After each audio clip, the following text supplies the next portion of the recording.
Welcome. തഹ്മനാണ്. Anti diabetic drugs video സീരീസിലെ നമ്മുടെ രണ്ടാമത്തെ വീഡിയോ, സെക്കൻഡ് വീഡിയോ. ഈ വീഡിയോയിൽ നമ്മൾ ഡിസ്കസ് ചെയ്യുന്നത് മെറ്റ്ഫോർമിൻ എന്ന് പറയുന്ന മരുന്നിനെ കുറിച്ചിട്ടാണ്. മെറ്റ്ഫോർമിൻ ആണ് നമ്മുടെ വീഡിയോ. സോ നമ്മൾ ആദ്യത്തെ വീഡിയോയിൽ നമ്മൾ ക്ലാസിഫൈ ചെയ്തു ഡ്രഗുകളെ, ആൻറ്റി ഡയബറ്റിക് ഡ്രഗുകളെ നമ്മൾ ക്ലാസിഫൈ ചെയ്തു, മെക്കാനിസം വെച്ചിട്ടാണ് നമ്മൾ ക്ലാസിഫൈ ചെയ്തത്. സോ ഈ വീഡിയോയിൽ നമ്മൾ അതിലാദ്യത്തെ ഒരു മരുന്ന് മെറ്റ്ഫോർമിൻ. മെറ്റ്ഫോർമിൻ ഒരു ഓറൽ ആൻറ്റി ഡയബറ്റിക് ഡ്രഗ് ആണ്.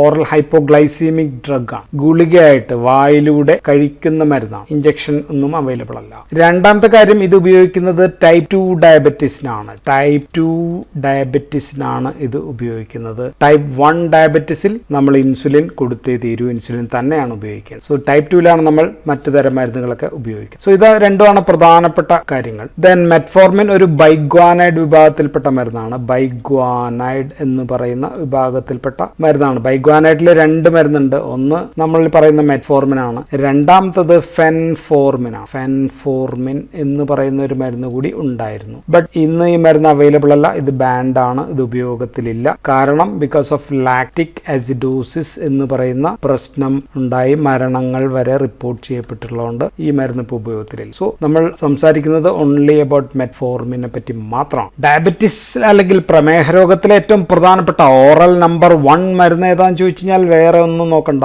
ദാറ്റ് ഈസ് മെറ്റ്ഫോർമിൻ തന്നെയാണ്. ദാറ്റ് ഓറൽ നമ്പർ 1 മരുന്ന് 1922 കണ്ടുപിടിച്ചു. പക്ഷെ ഉപയോഗം തുടങ്ങിയത് 1956ലാണ് ഉപയോഗം തുടങ്ങിയത്. ഇന്ത്യയിൽ ഒരു 59-60 കാലഘട്ടത്തിൽ ഇന്ത്യയിൽ ഉപയോഗം തുടങ്ങി. പക്ഷെ US-ൽ 1994 തൊട്ടേ ഉപയോഗിക്കുന്നുള്ളൂ. ബിക്കോസ് അവർ അത്രയും നാൾ ലാക്റ്റിക് ആസിഡോസിസിനെ പേടിച്ചിരിക്കുകയായിരുന്നു. ഇനി നമുക്ക് പറയേണ്ട ഇവയുടെ മെക്കാനിസം ഓഫ് ആക്ഷൻ ആണ്.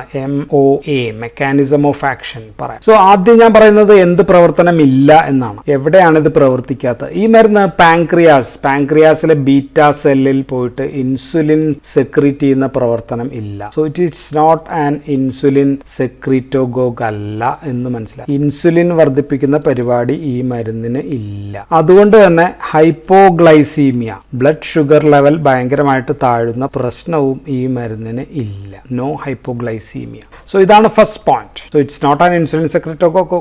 No action on beta cells. Beta സെൽസിൽ ആക്ഷൻ ഇല്ല. അപ്പൊ പിന്നെ ഇതെങ്ങനെയാണ് പ്രവർത്തിക്കുന്നത് എന്ന് ചോദിച്ചു കഴിഞ്ഞാൽ ഇതൊരു ഇൻസുലിൻ സെൻസിറ്റൈസർ ആണ്. So first point is insulin sensitiser എന്ന് പറയുന്ന വിഭാഗത്തിലെ മരുന്നാണ്. So the drug is an insulin sensitiser. Metformin is an insulin sensitiser.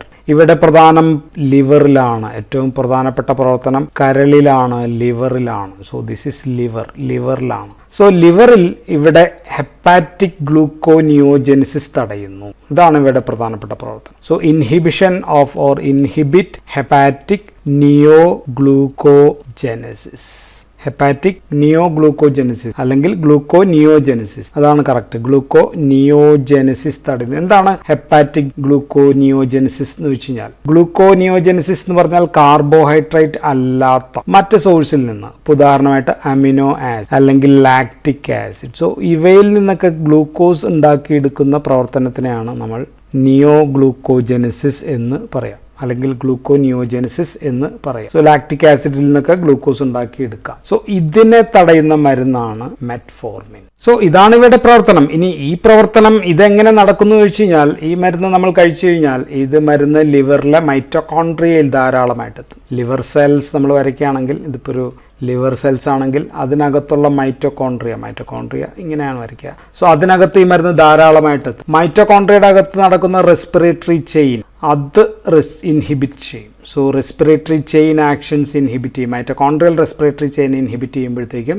അവിടെ AMP കൈനേസ് എന്ന് പറയുന്ന സംഭവം കൂടുതലായിട്ടുണ്ടാകും. സോ MP കൈനേസിനെ ആക്ടിവേറ്റ് ചെയ്യാന്ന് വെച്ചാൽ, MP കൈനേസ് എന്ന് വെച്ചാൽ adenosine monophosphate dependent protein kinase ആണ്. സോ ഇതിനെ ആക്ടിവേറ്റ് ചെയ്യുമ്പോഴത്തേക്കും ആണ് ഈ പ്രശ്നങ്ങൾ ഉണ്ടാവുക. അമിനോ ആസിഡിൽ നിന്നും ലാക്റ്റിക് ആസിഡിൽ നിന്നൊക്കെ ഗ്ലൂക്കോസ് ഉണ്ടാകുന്നത് തടയുന്നത് ഈ AMP കൈനേസിന്റെ പ്രവർത്തനം മൂലമാണ്. ദെൻ അഡീഷണൽ ആയിട്ട് സെൽസിനകത്തുള്ള സൈക്ലിക് AMP കുറയും. ഓക്കെ, പിന്നെ അടുത്ത ആക്ഷൻ ഫാറ്റ് മെറ്റബോളിസത്തിലെ എഫക്റ്റ് ഉണ്ട്. സോ ഇതും കൂടി വരുമ്പോഴത്തേക്കാണ് ഗ്ലൂക്കോനിയോജെനസിസ്. അതിനു വേണ്ടിയുള്ള എല്ലാ എൻസൈംസും, ഇവിടെ ഒരുപാട് എൻസൈംസ് ആവശ്യമുണ്ട് ഇതുണ്ടാക്കിയെടുക്കാൻ. ഈ ഉള്ള എൻസൈംസിന്റെ എല്ലാം പ്രവർത്തനം കുറയും. സോ എൻസൈംസിൻ്റെ എണ്ണവും പ്രവർത്തനവും കുറയുമ്പോഴത്തേക്കും ഗ്ലൂക്കോസ് പുതുതായിട്ട് ഉണ്ടാക്കിയെടുക്കുന്നു. ഇനി മറ്റ് സെല്ലുകളിലും പ്രവർത്തനമുണ്ട്. മറ്റ് സെല്ലുകൾ പ്രധാനമായിട്ടും മസിലിലാണ്. ഇപ്പോൾ ഇതൊരു മസിലാണെന്ന് വിചാരിച്ചു കഴിഞ്ഞാൽ ഈ മസിലിനകത്ത് ഗ്ലൂക്കോസ് ട്രാൻസ്പോർട്ടറിൻ്റെ എക്സ്പ്രഷൻ കൂട്ടും. മസിലിനകത്ത് ഗ്ലൂക്കോസ് കടക്കണമെങ്കിൽ ഒരു ഗ്ലൂക്കോസ് ട്രാൻസ്പോർട്ടർ വേണം. സാധാരണ ഇത് GLUT4 ആണ്. സോ ഇതിൻ്റെ എക്സ്പ്രഷൻ ഇത് സെല്ലിനകത്ത് ഇവിടെ ഇരിപ്പുണ്ടാവും, അതിനെ പിടിച്ച് ഇവിടത്തേക്ക് എത്തിക്കുന്ന പണിയാണ് ഈ മരുന്ന് ചെയ്യുക. സോ ഇത് മസിലല്ല, ഫാറ്റ് സെല്ലാണെങ്കിലും അവിടെയും കുറച്ച് കൂട്ടുന്നുണ്ട്. പക്ഷേ മസിൽ സെൽസിലാണ് ഇത് കൂടുതലായിട്ട് ചെയ്യുന്നത്. സോ മസിൽ സെൽസ് ആണല്ലോ മെറ്റബോളിക്കലി ആക്റ്റീവ് ആയിട്ടുള്ള സെൽ. കൂടുതൽ മസിൽ നമ്മൾ നടക്കുകയൊക്കെ ചെയ്യുമ്പോൾ മസിലിനാണ് കൂടുതലായിട്ട് ഗ്ലൂക്കോസ് ആവശ്യം. സോ കൂടുതൽ ഗ്ലൂക്കോസ് ട്രാൻസ്പോർട്ടേഴ്സ് വരുന്നത് സെല്ലിലേക്ക് കൂടുതൽ ഗ്ലൂക്കോസ് കടക്കാനായിട്ട് ഇടവരും. സോ ഇവിടെ കൂടുതൽ ഗ്ലൂക്കോസ് ട്രാൻസ്പോർട്ടർ വരിക എന്ന് വെച്ചാൽ സെല്ലിനകത്ത് കൂടുതൽ ഗ്ലൂക്കോസ് കടക്കുക എന്നുള്ളതാണ്. So increased insulin sensitivity. ഇൻസുലിൻ്റെ പണി എന്തോ? ഇൻസുലിൻ്റെ പണി ഗ്ലൂക്കോസ് ട്രാൻസ്പോർട്ടർ ഉണ്ടാക്കുക എന്നുള്ളതാണ്. സോ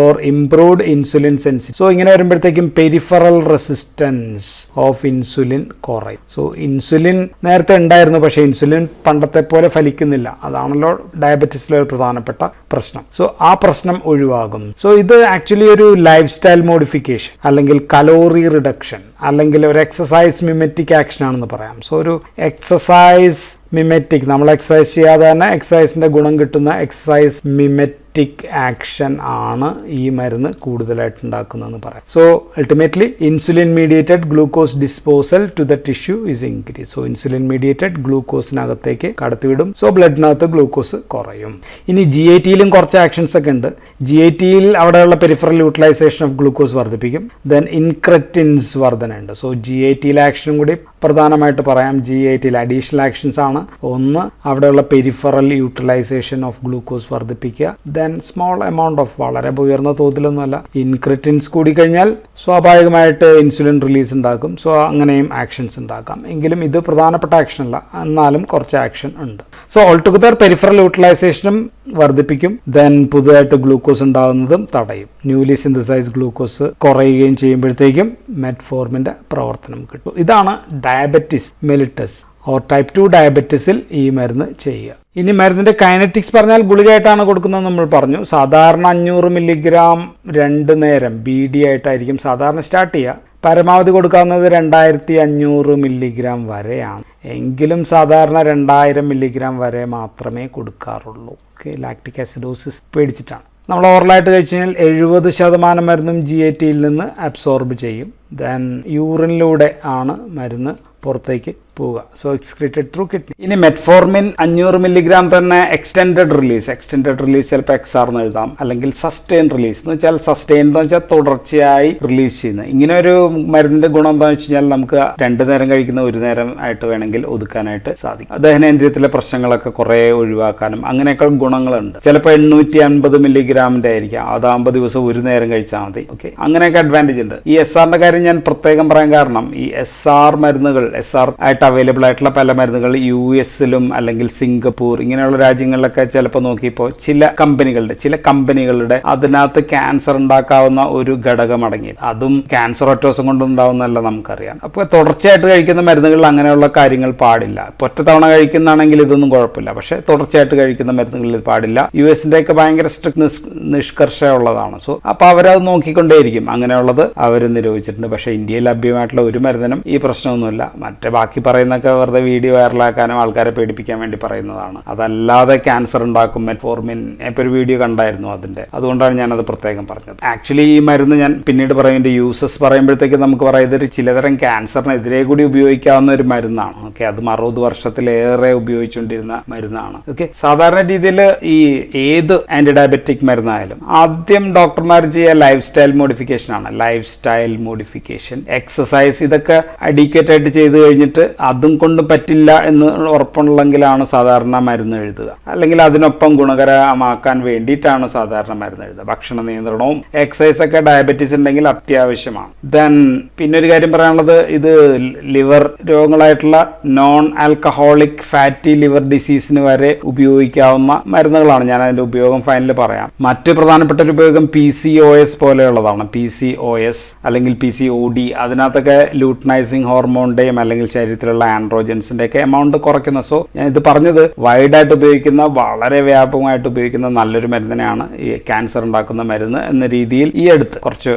ആളുകൾ ഇങ്ങനെ പ്രൊപ്പഗാൻഡ ഉണ്ടാക്കുന്നത്. അതുകൊണ്ട് ഞാൻ പറഞ്ഞു എന്ന് മാത്രം. ഇനി നമുക്ക് യൂസസ് പറയാം. യൂസസ് നമ്മൾ ഓൾറെഡി പറഞ്ഞു. ടൈപ്പ് 2 ഡയബറ്റിസ് മെലിറ്റസിലാണ് ഈ മരുന്ന്. It is the drug of choice. First line ഡ്രഗാണ്. സാധാരണ ഒബീസ്, വണ്ണമുള്ള ആൾക്കാർ അല്ലെങ്കിൽ നോർമൽ വെയിറ്റ് ഉള്ള ആൾക്കാർ, സോ ഇങ്ങനെയൊക്കെയുള്ള ആൾക്കാരിലാണെങ്കിൽ ഈ മരുന്നാണ് ആദ്യമായിട്ട് കൊടുക്കുക. ഇപ്പോൾ കറ്റബോളിക് സ്റ്റേറ്റ് ഉള്ള ആൾക്കാരെന്ന് വെച്ചാൽ ഭയങ്കരമായിട്ട് ലീനായിട്ട് തിന്നായിട്ടുള്ള അല്ലെങ്കിൽ എന്താ പറയുക മാൽന്യൂട്രീഷൻ അങ്ങനെയൊക്കെ ഇല്ലെങ്കിൽ, അങ്ങനെയൊന്നും ഇല്ലാത്ത സാധാരണ ഒരു രോഗി വന്നു കഴിഞ്ഞാൽ ആദ്യം നമുക്ക് മെറ്റ്ഫോർമിൻ തന്നെ ആയിരിക്കും നമ്മൾ ആദ്യം കൊടുക്കുക. അമേരിക്കൻ ഡയബറ്റിക് അസോസിയേഷനാണ് ഒരു പ്രധാനപ്പെട്ട സംഘടന. ഇവരുടെ നിർദ്ദേശങ്ങളാണ് സാധാരണ പാലിക്കുന്നത്. സോ 2023 അവരുടെ ഗൈഡ് ലൈൻസ് അനുസരിച്ച് മെറ്റ്ഫോർമിൻ തന്നെയാണ് ഫസ്റ്റ് ലൈൻ ഡ്രഗ്. ഇനി മെറ്റ്ഫോർമിൻ അല്ലാതെ ഉപയോഗിക്കണമെന്നുണ്ടെങ്കിൽ ഇപ്പോൾ ഉദാഹരണത്തിന് പ്രത്യേകിച്ച് വല്ല കാർഡിയോവാസ്കുലാർ ബെനിഫിറ്റ്സ് കൂടുതലായിട്ട് വേണം, CVS ബെനിഫിറ്റ്സ് കൂടുതലായിട്ട് വേണമെങ്കിൽ നമുക്ക് DPP-4 ഇൻഹിബിറ്റേഴ്സ് ഉപയോഗിക്കാം,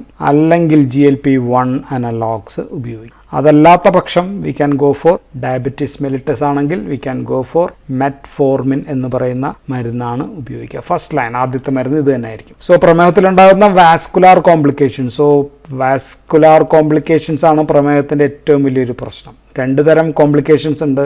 ഒന്ന് മാക്രോവാസ്കുലാർ കോംപ്ലിക്കേഷൻസ് ഉണ്ട്. മാക്രോവാസ്കുലാർ എന്ന് വെച്ചാൽ വലിയ രക്തക്കുഴലുകളെ ബാധിക്കുന്ന പ്രശ്നങ്ങൾ. ഇപ്പോൾ ഉദാഹരണം അത്തീറോസ്ക്ലീറോസിസ് വന്നിട്ട് കൊറോണറി ആർട്ടറി ഡിസീസ്, CAD എന്ന് പറയാം, അല്ലെങ്കിൽ മയോകാർഡിയൽ ഇൻഫാർഷൻ, സ്ട്രോക്ക്, ഇങ്ങനെയുള്ള പ്രശ്നങ്ങൾ. Then peripheral vascular diseases. So ഇങ്ങനെയൊക്കെയുള്ള കേസ്.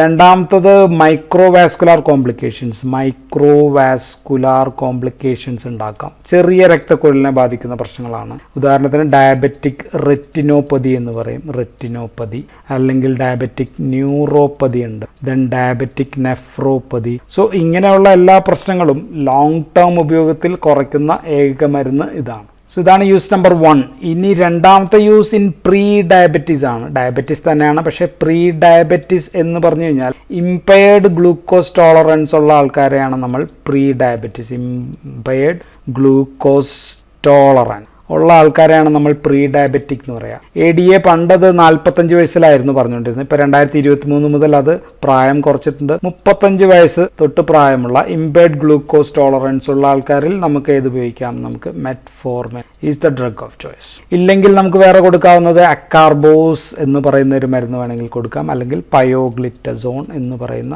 മരുന്ന്. സോ ഇവരൊന്നും ഡയബറ്റീസ് അല്ല, പ്രീ ഡയബറ്റീസ്, ഡയബറ്റീസിലേക്ക് എത്താൻ ചാൻസ് ഉള്ള ആൾക്കാരാണ്. സോ അങ്ങനെയുള്ള ആൾക്കാരിലും നമുക്ക് ഇത് ഉപയോഗിക്കാം. മൂന്നാമത്തെ ഉപയോഗം PCOD ആണ്. PCODയിൽ ടൈപ്പ് 2 ഡയബറ്റീസ് പോലെയുള്ള പ്രശ്നങ്ങളാണ് അവർക്കുണ്ടാകും. സോ PCODയിൽ ഇങ്ങനെയുള്ള പ്രശ്നങ്ങളുണ്ട്. സോ ഇവരിൽ നമ്മൾ കൊടുക്കുക ഈസ്ട്രോജനും പ്ലസ് പ്രൊജസ്ട്രോൺ, ഓറൽ കോൺട്രാസെപ്റ്റീവ് പില്ലായിരിക്കും. അതിനൊപ്പം കമ്പൈൻഡ് തെറാപ്പി ആയിട്ടായിരിക്കും നമ്മൾ എന്ത് കൊടുക്കുക? മെറ്റ്ഫോർമിൻ കൂടി കൊടുക്കുക, അല്ലാതെ മെറ്റ്ഫോർമിൻ ഒറ്റയ്ക്കല്ല കൊടുക്കുക. സോ ഇത് ഉപയോഗിച്ച് കഴിഞ്ഞാൽ ഇൻസുലിൻ റെസിസ്റ്റൻസ് കുറയ്ക്കും ആൾക്കാരിൽ. ദെൻ ഹെർസ്യൂട്ടിസം, മുഖത്തൊക്കെ രോമം വരുന്ന പ്രശ്നങ്ങളുണ്ട്, അത് കുറയ്ക്കും.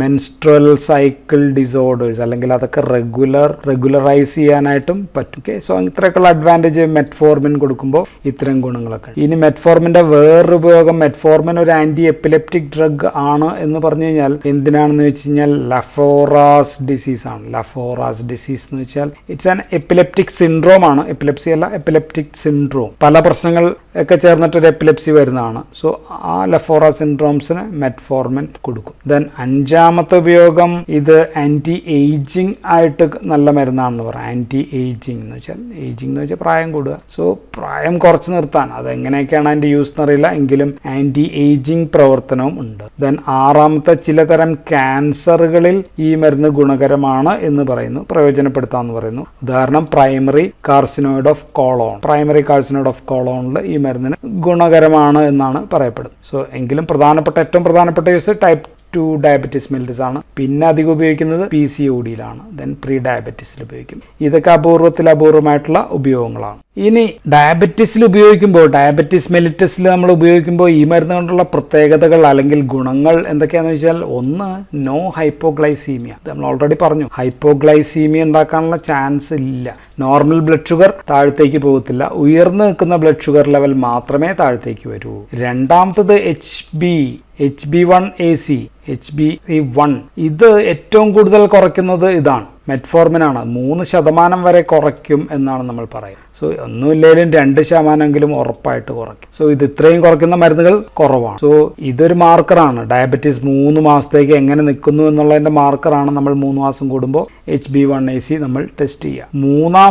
മൂന്നാമത്തത് വെയിറ്റ് ന്യൂട്രൽ ആണ്. ഡ്രഗ് വെയിറ്റ് ന്യൂട്രൽ ആണ്. അമിതവണ്ണമുള്ള ആൾക്കാരിൽ, ഒബിസ് ആയിട്ടുള്ള ആൾക്കാരിൽ ചിലപ്പോൾ വെയിറ്റ് ലോസ് ഉണ്ടാക്കും. പക്ഷെ അല്ലാത്ത ആൾക്കാരിൽ, സാധാരണക്കാരിൽ ശരീരഭാരം കുറയ്ക്കാറില്ല. മാത്രമല്ല ശരീരഭാരം വർദ്ധിപ്പിക്കുന്നില്ല. No weight gain. മറ്റു പല മരുന്നുകളും വെയിറ്റ് ഗെയിൻ ആണ് ഒരു പ്രശ്നം. സോ ഇവിടെ നോ വെയിറ്റ് ഗെയിൻ. മാത്രമല്ല വെയിറ്റ് ലോസ് ഉണ്ടാക്കാം. എന്നാൽ ഇപ്പോൾ ഇത് വെയിറ്റ് ന്യൂട്രൽ വിഭാഗത്തിലാണ് ഇപ്പോൾ ഇതിനെ പെടുത്തുന്നത്. 4മത്തത് ആൻറ്റി ഡയബറ്റിക് മരുന്നുകൾക്കെല്ലാം ഒരുമിച്ച് കൊടുക്കാം. So combination with other anti diabetic drugs. ഏത് ആൻറ്റി ഡയബറ്റിക് ഡ്രഗ്സിനൊപ്പവും ഈ മരുന്നുകൾ കൊടുക്കാം, ഒരു തടസ്സവും ഇല്ല. 5മത്തെ ഗുണം എന്ന് വെച്ച് കഴിഞ്ഞാൽ കാർഡിയോവാസ്കുലാർ പ്രശ്നങ്ങൾ, CVS പ്രശ്നങ്ങളൊന്നുമില്ല. മറ്റ് സാധാരണ വയസ്സായവരിലുണ്ടാകുന്ന പ്രശ്നങ്ങളെ ഒന്നും തന്നെ വർദ്ധിപ്പിക്കുന്നില്ല. അങ്ങനെയുള്ള പ്രശ്നങ്ങൾ ഉണ്ടാക്കുന്നില്ല. മാത്രമല്ല അതൊന്നും കൂട്ടുകയോ അതിനുള്ള കോംപ്ലിക്കേഷൻസോ ഒന്നുമില്ല. So safety profile is high ആണ് ഈ മരുന്ന്, ഹയസ്റ്റ് ആണ്. ദെൻ ദീർഘനാൾ ഉപയോഗം ഞാൻ ഓൾറെഡി പറഞ്ഞു. Micro and macro vascular complications, അതാണ് പ്രമേഹത്തിൻ്റെ പ്രധാനപ്പെട്ട മുദ്ര. സോ അതെല്ലാം റെഡ്യൂസ് ചെയ്യുന്നുണ്ട്. സോ റെഡ്യൂസ് ചെയ്യുകയും അതുമൂലമുള്ള മോർട്ടാലിറ്റി കുറയ്ക്കുകയും ചെയ്യുന്ന മരുന്നാണ്. 7മത്തത് ലോങ് ടേം കോംപ്ലിക്കേഷൻസ് ഒന്നും തന്നെ ഈ മരുന്നിന് ഇല്ല എന്നുള്ളതാണ്. 8മത്തെ നമുക്ക് പറയാനുള്ളത് ലോ കോസ്റ്റ് ആണ്. മറ്റു മരുന്നുകളൊക്കെ അപേക്ഷിച്ച് വളരെ വളരെ വളരെ വില കുറവാണ്, പഴയ ഒരു മരുന്ന്. സോ ഇത്രയും അഡ്വാൻറ്റേജസ് ആണ് ഈ മരുന്നിന് ഉള്ളത്. അപ്പോൾ ഇനി പറയേണ്ടതിൻ്റെ ദോഷഫലങ്ങളാണ്. അഡ്വേഴ്സ് എഫക്ട്സ് എന്തൊക്കെയാണ് എന്ന് നോക്കി കഴിഞ്ഞാൽ സാധാരണ കമ്പയർഡ് ടു അതർ ഡ്രഗ്സ് മൈൽഡാണ്. വലിയ പ്രശ്നങ്ങളൊന്നുമില്ലാത്ത മൈൽഡ് അഡ്വേഴ്സ് എഫക്റ്റ് മാത്രമുള്ള ഒരു മരുന്നാണ്. ഏറ്റവും സാധാരണ പ്രശ്നം GIT, ദഹനേന്ദ്രിയ സംബന്ധമായിട്ടുള്ള അപ്സെറ്റ് ഓർ പ്രശ്നങ്ങളാണ്. ഉദാഹരണത്തിന് നൗസിയ ഉണ്ടാക്കാം, വോമിറ്റിംഗ് ഉണ്ടാക്കാം, അബ്ഡോമിനൽ പെയിൻ, ചെറിയ വയറുവേദന ഉണ്ടാക്കാം, ഡയറിയ ഉണ്ടാക്കാം. സോ ഇതൊക്കെ മിക്കവാറും തുടക്കത്തിലായിരിക്കും, അതൊക്കെ അത് കഴിയുമ്പോഴത്തേക്കും മാറാനാണ്. ദെൻ മാൽ അബ്സോർഷൻ ഉണ്ടാക്കാം. പല സാധനങ്ങളുടെയും അബ്സോർഷൻ കുറയ്ക്കും. ഇതൊക്കെയാണ് GI പ്രശ്നങ്ങൾ. മിക്കവാറും ആദ്യകാലത്തൊക്കെ ഉണ്ടായിരിക്കും, പിന്നീട് അത് കുറഞ്ഞു വരും. ദെൻ മാൽ അബ്സോർഷൻ പറയുമ്പോഴാണ് വൈറ്റമിൻ B12 അബ്സോർഷൻ ഇത് കുറയ്ക്കും. ദഹനേന്ദ്രിയത്തിൽ നിന്ന് അതിൻ്റെ അബ്സോർഷൻ കുറയ്ക്കുമ്പോൾ എന്താണ് പ്രശ്നം ഉണ്ടാവുക? ഇതുമൂലമുണ്ടാകുന്നതാണ് മെഗാലോബ്ലാസ്റ്റിക് അനീമിയ എന്ന് പറയുന്ന വിളർച്ച രോഗം ഉണ്ടാക്കാം. സോ സാധാരണ ഇത് കാണാറൊന്നുമില്ല. നമ്മൾ കഴിക്കുന്ന ഭക്ഷണത്തിൽ തന്നെ നമുക്ക് ആവശ്യമുള്ള B12 കിട്ടും. എങ്കിലും ഇതൊരു ശ്രദ്ധ വേണം എന്ന് മാത്രമേ. ദെൻ ദഹനേന്ദ്രിയ സംബന്ധമായിട്ടുള്ള മറ്റൊരു പ്രശ്നം അനോറക്സിയാണ്. വിശപ്പ് കുറയ്ക്കുന്ന ഒരു മരുന്നാണിത്. ദെൻ വായിലൊരു മെറ്റാലിക് ടേസ്റ്റ് ഉണ്ടായിരിക്കും ഈ മരുന്ന് കഴിക്കുമ്പോൾ, പ്രത്യേകിച്ച് ആദ്യകാലങ്ങളിൽ പറയാറുണ്ട്. ദെൻ ഒരു ക്ഷീണം, ടയേർഡ്നെസ് ഉണ്ടാക്കാം. സോ ഇതൊക്കെയാണ് ഏറ്റവും സാധാരണ കോമൺ ആയിട്ട് കാണുന്ന ഇതിൻ്റെ അഡ്വേഴ്സ് എഫക്റ്റ്. വേറെ സീരിയസ് ആയിട്ടുള്ള ഒരു അഡ്വേഴ്സ് എഫക്റ്റും മരുന്നിനില്ല. പക്ഷേ ഇതിൻ്റെ ഏറ്റവും സീരിയസ് ആയിട്ടുള്ള പ്രശ്നം ഏതാണെന്ന് ചോദിച്ചു കഴിഞ്ഞാൽ ലാക്റ്റിക് ആസിഡോസിസ് ആണ്. ലാക്റ്റിക് ആസിഡോസിസ് എന്ന് വെച്ച് കഴിഞ്ഞാൽ അത് ഞാൻ ഓൾറെഡി പറഞ്ഞു, ഫെൻഫോർമിൻ എന്ന് പറയുന്ന മരുന്നിനാണ് കൂടുതൽ. സോ ഈ മരുന്നിന് ലാക്റ്റിക് ആസിഡിൽ നിന്ന് നമുക്ക് ഗ്ലൂക്കോസ് ഉണ്ടാക്കിയെടുക്കാമെന്ന് പറഞ്ഞു. അത് തടയുകയാണ്. അത് തടയുമ്പോഴത്തേക്കും ലാക്റ്റിക് ആസിഡ് ലിവറിൽ അക്യൂമുലേറ്റ് ചെയ്യും. സോ ലാക്റ്റിക് ആസിഡ് ലിവറിൽ അക്യൂമുലേറ്റ് ചെയ്യുമ്പോൾ ഉണ്ടാകുന്ന പ്രശ്നമാണ് അത്. ഇത് ഏറ്റവും ഹയസ്റ്റ് ഡോസ് 2500 മില്ലിഗ്രാമിൽ കൂടുതലൊക്കെ സ്ഥിരമായിട്ട് ഉപയോഗിക്കുമ്പോൾ ആണ് ഈ പ്രശ്നം കൂടുതലായിട്ട് ഉണ്ടാവുകയെങ്കിൽ തന്നെ ഉണ്ടാവുക. സാധാരണ രീതിയിൽ അപൂർവമായിട്ട് ഉണ്ടാകുന്ന ഡോസാണ്. സോ സേഫ്റ്റി തെളിയിക്കപ്പെട്ടിട്ടുള്ള മരുന്നാണ്, അത്യപൂർവമാണ്. സോ ഫെൻഫോർമിൻ പക്ഷെ അങ്ങനെയല്ല, അത് മൂലം ഒരുപാട് പ്രശ്നങ്ങൾ ഉണ്ടായിരുന്നു. സോ ഇതാണ് ഒരു പ്രശ്നം. അപ്പോൾ ഈ മരുന്ന് ആർക്കൊക്കെ കൊടുക്കാൻ പാടില്ല, കോൺട്രാ ഇൻഡിക്കേഷൻസ് എവിടെയൊക്കെയാണ് എന്നായിരിക്കും ചോദിക്കുക. അങ്ങനെ ചോദിച്ചു കഴിഞ്ഞാൽ ലാക്റ്റിക് ആസിഡോസിസ് ഉണ്ടാക്കാവുന്ന ഇൻക്രീസ് ചെയ്യുന്ന ഒരു കണ്ടീഷൻസിലും ഈ മരുന്നുകൾ കൊടുക്കാൻ പാടില്ല. അങ്ങനെ സാധ്യതയുള്ളവർ ആരൊക്കെയാണെന്ന് ചോദിച്ചു കഴിഞ്ഞാൽ, ഒന്ന് അങ്ങനെയുള്ളത് റീനൽ ഫെയിലിയർ ഉള്ള ആൾക്കാർ, ഗുരുതരമായിട്ടുള്ള റീനൽ ഫെയിലിയർ <45 ml GFR ഉള്ള ആൾക്കാർ, ഇങ്ങനെയുള്ള ആൾക്കാരിൽ അല്ലെങ്കിൽ അവരുടെ ക്രിയാറ്റിനിൻ ലെവൽ എന്ന് പറയുന്നത് 1.5 സിറം ക്രിയാറ്റിൻ അതിൽ കൂടുതലുള്ള ആൾക്കാർ, ഇങ്ങനെയുള്ള കൂടുതലുള്ള ആൾക്കാരിലൊന്നും ഇത് ഉപയോഗിക്കാനായിട്ട് പാടില്ല. ദെൻ രണ്ടാമത്തെ കേസ് COPD ആണ്. COPD രോഗമുള്ള ആൾക്കാർക്ക് ഹൈപ്പോക്സി ഉണ്ടാകും. ഹൈപ്പോക്സി ഉണ്ടാക്കുമ്പോൾ അത് ലാക്റ്റിക് ആസിഡോസിസിലേക്ക് വഴി മാറിയേക്കാം. സോ അങ്ങനെയുള്ള ആൾക്കാർ കരുതലോടെ ഉപയോഗിക്കുക. മൂന്നാമത്തെ ആൾക്കാർ ആൽക്കഹോളിക്സ് ആണ്. മദ്യപാനികൾക്ക് ഇത് ഉപയോഗിച്ച് കഴിഞ്ഞാൽ അവർക്ക് ലാക്റ്റിക് ആസിഡോസിസ് ഉണ്ടാക്കാനുള്ള ചാൻസസ് പൊതുവെ കൂടുതലാണ്. സോ അങ്ങനെയുള്ള ആൾക്കാരിൽ കഴിയുന്നതും സൂക്ഷിച്ച് ഉപയോഗിക്കുക. നാലാമത്തത് കരൾ ഡിസ്ഫങ്ഷൻ, ഹെപ്പാറ്റിക് ഡിസ്ഫങ്ഷൻ ഉള്ള ആൾക്കാരിൽ, കാരണം ലാക്റ്റിക് ആസിഡിനെ മാറ്റിയിട്ടില്ല, സോ ലാക്റ്റിക് ആസിഡ് അടിഞ്ഞുകൂടാനുള്ള ചാൻസ് ഉണ്ട്. സോ അങ്ങനെയുള്ള ആൾക്കാർ ശ്രദ്ധിക്കുക. അഞ്ചാമത്തെന്ന് പറഞ്ഞാൽ സെപ്സിസ്, സെപ്റ്റിക് ഷോക്ക് ഒക്കെ ഉള്ള ആൾക്കാരിൽ ലാക്റ്റിക് ആസിഡ് അടിഞ്ഞുകൂടും ശരീരത്തിൽ. സോ ആ സമയത്ത് ഒട്ടും കൊടുക്കാൻ പാടില്ല. ദെൻ ആറാമത്തത് CHF പോലെയുള്ള രോഗമുള്ളവർ. സോ ഇതിൽ ഒട്ടും കൊടുക്കാൻ പാടില്ലാത്തതെന്ന് വെച്ചാൽ ആർക്കാന്ന് വെച്ച് കഴിഞ്ഞാൽ റീനൽ ഫെയിലിയർ വളരെയധികം ഉള്ള ആൾക്കാരിൽ ലെസ് ദാൻ 45 ഇങ്ങനെയൊക്കെ ഉണ്ടെങ്കിൽ ആബ്സല്യൂട്ട്ലി കോൺട്രാ ഇൻഡിക്കേറ്റഡ് ആണ്. ഓക്കെ, ബാക്കിയുള്ള കേസിലൊക്കെ നോക്കി കൊടുക്കാം. ഇവിടെ സെപ്സിസിൽ അപൂർവമായിട്ടൊക്കെ കാണാമല്ലോ അവർ. പക്ഷേ ഇത് ഡയബറ്റീസിൻ്റെ ഒരു പ്രധാനപ്പെട്ട ഒരു പ്രശ്നമാണ് റീനൽ ഫെയിലിയർ ഉണ്ടാക്കുക അല്ലേ. ഡയബറ്റീസ് രോഗം, ഡയബറ്റീസ് മെലിറ്റസിൻ്റെ ഒരു പ്രധാനപ്പെട്ട പ്രശ്നം ഡയബറ്റിക് നെഫ്രോപ്പതിയൊക്കെ ഉണ്ടാക്കുകയാണ്. സോ റീനൽ ഫെയിലിയർ ഉണ്ടാക്കുന്നു. സോ ഡയബറ്റീസ് നമ്മൾ ഉപയോഗിക്കുന്ന മരുന്നാണ് മെറ്റ്ഫോർമിൻ. അങ്ങനെ വരുമ്പോൾ ഇത് കൂടുതൽ റീനൽ ഫെയിലിയർ ഉള്ള ആൾക്കാരിൽ കൊടുക്കാൻ പാടില്ല. അതുകൊണ്ടാണ് നമ്മളിത് പ്രധാനമായിട്ടും പറഞ്ഞത്. അപ്പോൾ ഇങ്ങനെ റീനൽ ഫെയിലിയർ ഉണ്ടെങ്കിൽ അപ്പോൾ ഏത് മരുന്ന് കൊടുക്കും എന്ന് ചോദിച്ചു കഴിഞ്ഞാൽ ഗോ ഫോർ ഇൻസുലിൻ. വേറെ ഒന്നും നോക്കേണ്ട ആവശ്യമില്ല. ഇൻസുലിനിലേക്ക് നമുക്ക് ഷിഫ്റ്റ് ചെയ്യാം. ഇൻസുലിൻ കൊടുക്കുന്നില്ല, വേറെ ഏതെങ്കിലും മരുന്ന് കൊടുക്കണമെങ്കിൽ നമുക്ക് ലിനാലിഗ്ലിപ്റ്റിൻ എന്ന് പറയുന്ന മരുന്നുണ്ട്, അല്ലെങ്കിൽ ഡുലോ ഗ്ലൂട്ടൈഡ് എന്ന് പറയുന്ന മരുന്ന് കൊടുക്കാം, അല്ലെങ്കിൽ പയോഗ്ലിറ്റസോൺ കൊടുക്കാം. സോ കരൾ ഫെയിലിയർ ഉണ്ടെങ്കിൽ ഈ പയോഗ്ലിറ്റസോൺ അപ്പോൾ കൊടുക്കാൻ പാടില്ല. അപ്പോൾ ഇത് വേണമെങ്കിൽ കൊടുക്കാം. സോ രണ്ട് ഫെയിലിയറിലും കൊടുക്കാവുന്ന ലിനാലിഗ്ലിപ്റ്റിൻ, ഡുലോ ഗ്ലൂട്ടൈഡ് പോലെയുള്ള. സോ ഇത്രയും കാര്യങ്ങളാണ് നമുക്ക് മെറ്റ്ഫോർമിനെ കുറിച്ചിട്ട് പറയാനുള്ളത്. സോ അടുത്ത വീഡിയോയിൽ നമുക്ക് അടുത്തൊരു ഗ്രൂപ്പായിട്ട് കാണാം. So that's all in this video. Thank you for watching.